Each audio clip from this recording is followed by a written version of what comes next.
Irrigation खाते जे retired दारोगे दुर Mohammad Jamali press club बांधी पहुची दाहिने चयो आहे त वापडा एसडीओ दौड़ ऐं लाइनमैन रजीम खासकेली मुंहिंजे घर जी बिजली बिना जवाब कटे छॾी आहे। हुननि जे ख़िलाफ़ आला अमलदारनि खे वक़्तन बवक़्तन शिकायतूं पिण कयूं आहिनि, पर केर बि ॿुधण लाइ तयार नाहे। हू बाअसर आहिनि, तॾहिं त आला अमलदार मूं सां थियल ज़ुल्म जो नोटिस न पिया वठनि ऐं मुंहिंजी बिजली नाजाइज़ तरीक़े सां बंदि कई वई आहे, जॾहिं तां 45 सालनि खां बिजली जा बिल पाबंदी सां जमा कराईंदो पियो अचां, पर हुन जे बावजूद बि 2 महीननि खां ऊंदाही में रहण ते मजबूर आहियां।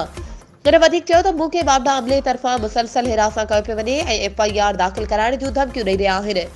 हुन chief justice Pakistan army chief ऐं वापडा जे आला अमलदारनि खे अपील कई त मुंहिंजे घर जी बिजली फरहामी बहाल कई वञे।